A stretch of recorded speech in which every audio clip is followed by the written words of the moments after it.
Welcome to Precision Animal Training, where we teach big lessons through the lens of getting precise science-based behavior. I'm Kier like your ear, Kirsten, crawl like a baby Kraljevic, animal trainer, behavior nerd, and your host. This is a show about real, lasting change. The science of precision, the power of pursuing perfect timing, the art of truly seeing and shaping behavior. Whether you're working with chickens, dogs, dolphins, parrots, horses, or even ourselves, expect real stories from the field, timeless principles that transfer across species, and practical insights you can apply immediately.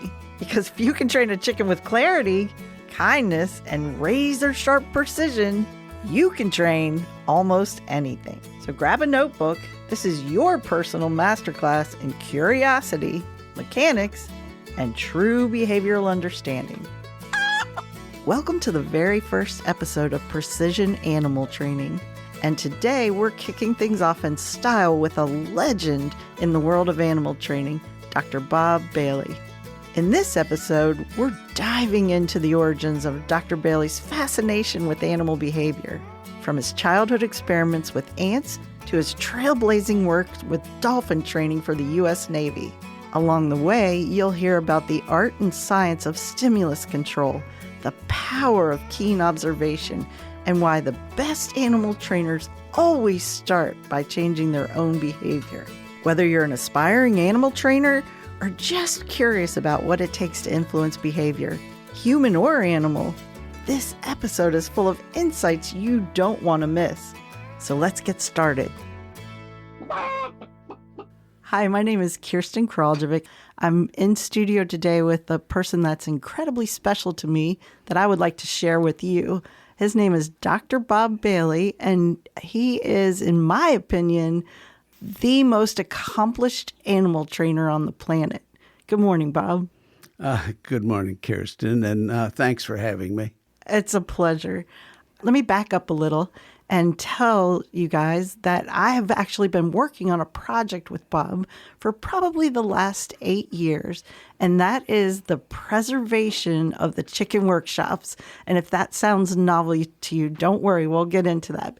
But first, I'd like to back up and have Bob tell you a little bit of how he got into animal training. Well, almost everything in my past is an accident in one way or another. And you can say that I found some interest in animal behavior when I was a 5-year-old in Michigan. And on the front stoop of my folks' home, I played with ants. And I found that I could change the path of ants with my finger on the concrete. If I move my finger on the concrete in front of the ants, it would change the direction they were traveling. And I thought that was fascinating. My mother thought I was just killing ants, but really I had more at stake while I was doing that. So what I hope today is that I reach somebody out there who just said, oh yeah, I played with ants too. And they realize that there's more to animal training than they thought. So Bob, here you are, this young kid with ants. I actually know there's more to that story that I would like you to tell. You took your curiosity from ants to where? Into the desert, maybe? Well, actually, I started off in my academic career at UCLA in physics and chemistry, and found I was really bored there. And I ended up in chemistry and biology. And the university hired me, this young undergraduate student, to go out and collect animals and take photographs of animals. And while I was out there, I began studying coyotes and wood rats and kangaroo rats. And shortening it up a great deal, I found that I could change the behavior of those animals, and their behavior became more and more predictable. I found this fascinating. Of course, I was reading various books by Skinner and other people who wrote about animal behavior. And I guess in that way, I just became more and more involved in animal behavior. So Bob just brought up probably the genesis of this whole podcast, the whole idea of precision animal training, and that's the concept of stimulus control. And by stimulus control, I mean he controlled the narrative. He was controlling the narrative. He figured out how to change the behavior of those rats or those coyotes. I'm going to tell you there's a little secret involved there, but I'm going to let him get to that. And so what I learned very early on is, hey, if you want to be an animal trainer, and not just an animal trainer, say you want to be a CEO of a company, say you want to be the best friend you can be to somebody, you need to learn how to change behavior.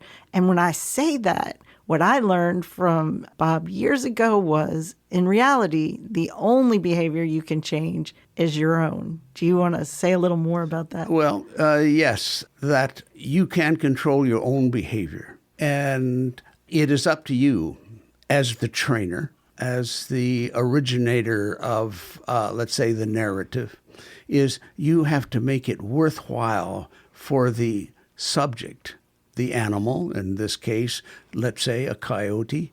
You have to make it worthwhile for that animal to want to change its own behavior. And that's what I did out in the desert in Southern California. I made it worthwhile for the coyotes to go to the spot where I wanted the animals to go. And I found it to be not complex, but it took a long time because most of the time I didn't know what I was doing. I had to learn how to make it worthwhile to change the behavior for the coyotes, to change their behavior so they could get more and more rabbits. So what you just laid down for everybody are some very key points. One is your observational skills, which I would have to say by far are the most impressive observational skills I've ever witnessed on a human. And that says a lot. I feel like that is a skill. It's a skill to be quiet. It's a skill to observe. It's a skill to not interfere, to learn the behavior or that animal has. And starting at that point, empowering you to make your next move, which is changing it. And what were you looking for? Because as an observer, I might just be out there not even knowing how to find a coyote. And here you are, like knowing how to find them night after night. Well, I knew the behavior of the coyotes because I had been watching them for months. So I knew that with the 3 fields of alfalfa around the area where I was working, that these coyotes were visiting all 3 of the fields. I watched them night after night, and they would go to one field and another field and to another field, and they would get their rabbits in these fields of alfalfa. And the coyotes would secure these rabbits and go back to their dens. And they did this night after night. I noticed that they never went to the same field 2 nights in a row because I was collecting data. Important point in animal training is collecting data. And so I knew these coyotes would be changing from one field to the next. My objective was to have these coyotes go to the field that I wanted them to go to. So I established a program of which I had to make many changes because I was really quite ignorant about what I was trying to do. And over a period of time, by using strips of cloth and pieces of dead rabbits, that I changed their behavior. The actual processes take a little while to explain, but it was a simple process. It just took time for the coyotes to learn that wherever these strips of cloth were, there would be a dead rabbit there. And so I got them to gradually move in the direction I wanted them to go by hanging strips of cloth on bushes. Simple. Simple but not easy, let's say that. Simple but not easy. So I'm picturing this young kid. You were in your, 20s? Oh, no, I was, 18, 19. Okay, so you have this 18 or 19-year-old who's out in the desert, who has a job from the university of collecting animals for the laboratories. Right. Is that how you got interested in keeping data? Because I can't say that was ever an interest of mine. Like, where did the data thing come from? The data thing came from Osa and Martin Johnson. Have you ever heard of Osa and Martin Johnson? No, but I have a feeling you're going to let us know about Osa. Osa and Martin Johnson were a young couple who in the 1920s flew into Central Africa. They were the first people to really go in there. And he had cameras with him. And he photographed people and animals in Central Africa, the Congo area mostly. But they had films that they distributed worldwide about the behavior of animals. Again, Osa and Martin Johnson, they were my heroes when I was very young. This was in the 1940s. So your heroes in the 40s were actually ethologists. Would you say that? Well, they were two kids wanting to make money and also see new things. Maybe they could be kind of ethologists. Yeah, so it was more the vein of observing animals in their domain. That's right. Doing their thing. That's right. And so that is your initial background. And again, those trips into the deserts that I really hope you tell us more about, because these days, I feel like if a mom let their kid go in the desert like your mom did, and I've met your mom, she was a wonderful lady who loved you dearly, and she gave you this independence that I am envious of, really. Will you tell us a little more about the time you spent in deserts? Well, I lived in Van Nuys in the San Fernando Valley. And at that time, in the 1940s, there were not a lot of people living in the San Fernando Valley. There was some 50,000, actually less than 50,000 people living there. And right now there's over 2.5 million people living in the same place. But it was wild. But it was my fun in life is to wander about carrying a sleeping bag and a jug of water and find animals, collect animals, snakes, lizards. I caught lots of different kinds of animals.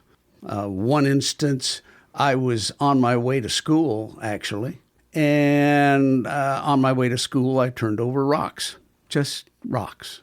And under a rock, I found the biggest scorpion I had ever found. It was enormous to me. And so I looked around and found a bottle. It looked like a mason jar of some kind with a mayonnaise jar or something. Anyway, I coaxed the scorpion into this bottle, and I took it to school with me.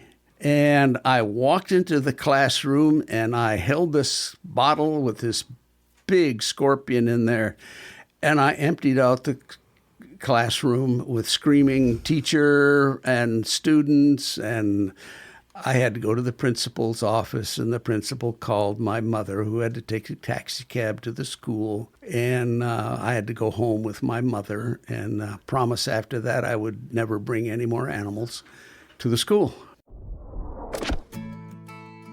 Are you an animal trainer ready to sharpen your skills to a legendary level?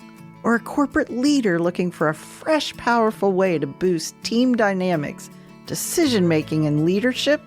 Discover Kirsten's Chicken Workshops, an immersive 5-day experience rooted in the science-based curated exercises of the legendary Bob and Marian Bailey. Train a live chicken using the principles of operant conditioning, like positive reinforcement. Why chickens? They're fast, honest teachers that instantly reveal where you need to improve your training skills. No fluff, just real results that transfer to dogs, horses, or any species you want to train, and even to leading people more effectively. Trainers call it life-changing. Dr. Bob Bailey himself endorses it as the ultimate mechanical skill builder. So visit Kirsten'sChickenWorkshops.com right now and sign up for the wait list. Spots fill fast. Train a chicken, change the way you train and lead forever. Head to Kirsten'sChickenWorkshops.com today. So what you're listening to right now is the childhood of Dr.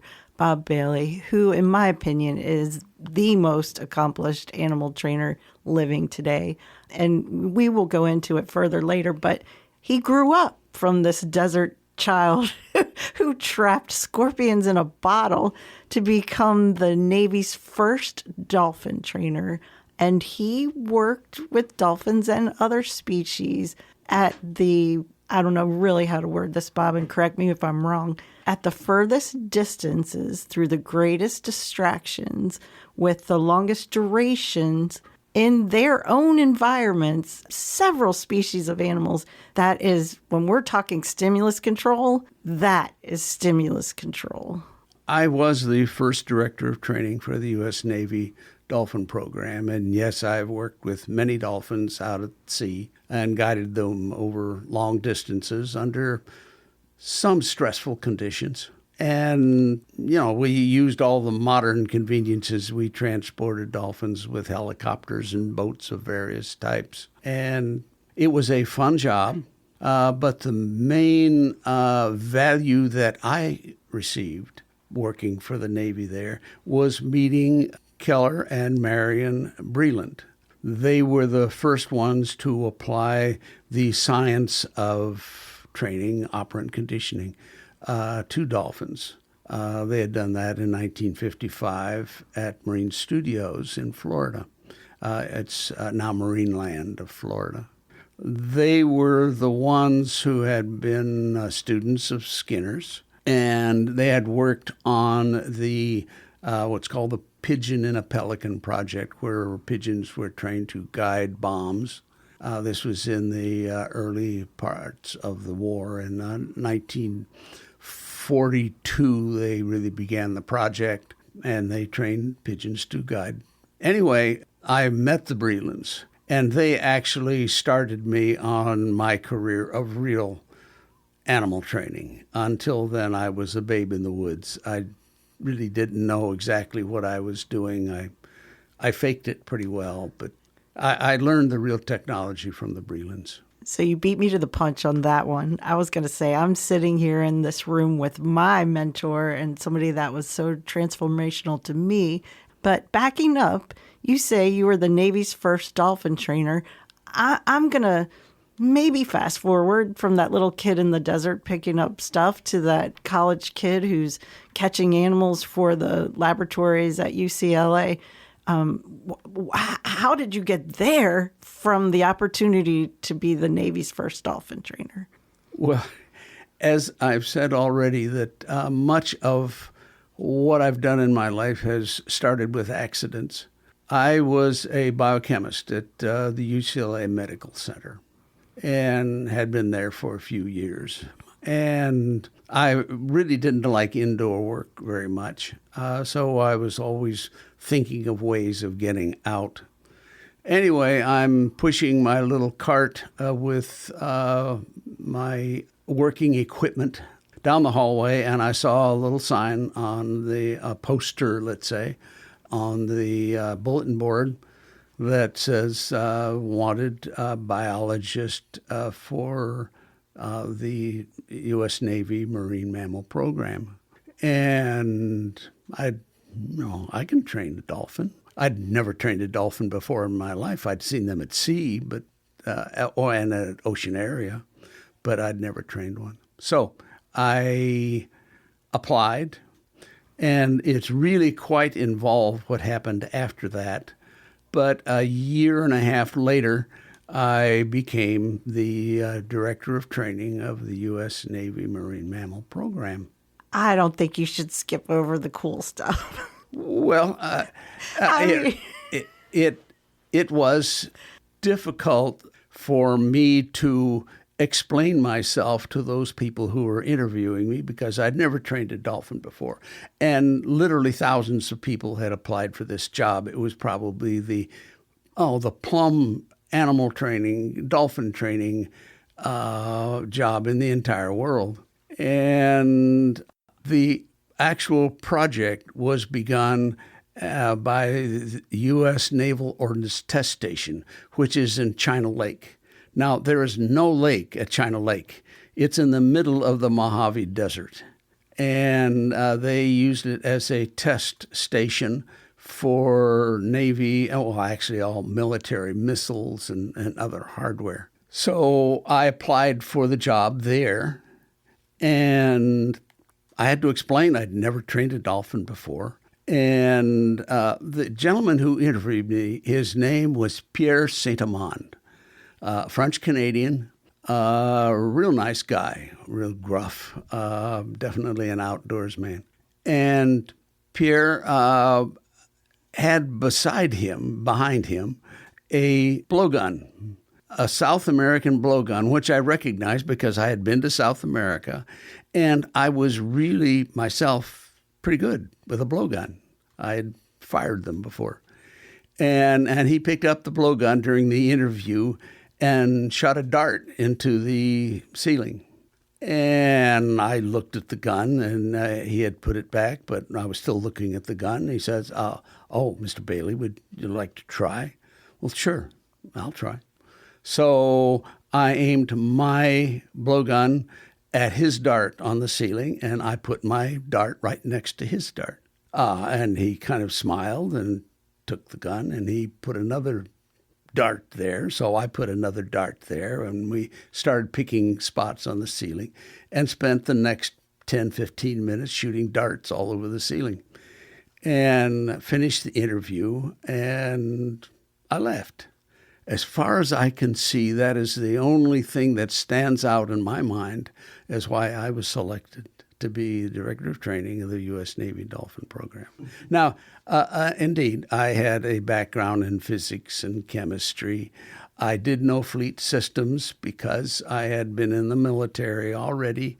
And although I was in the Army, I was a U.S. Navy diver. I was certified by the Navy. I'd been using scuba gear and other things for many, many years. So that's how I got the job, I guess. I don't really know. To this day, I don't honestly know how I got the job. So there you go, kids. Stay in school, be curious, learn how to use a blowgun.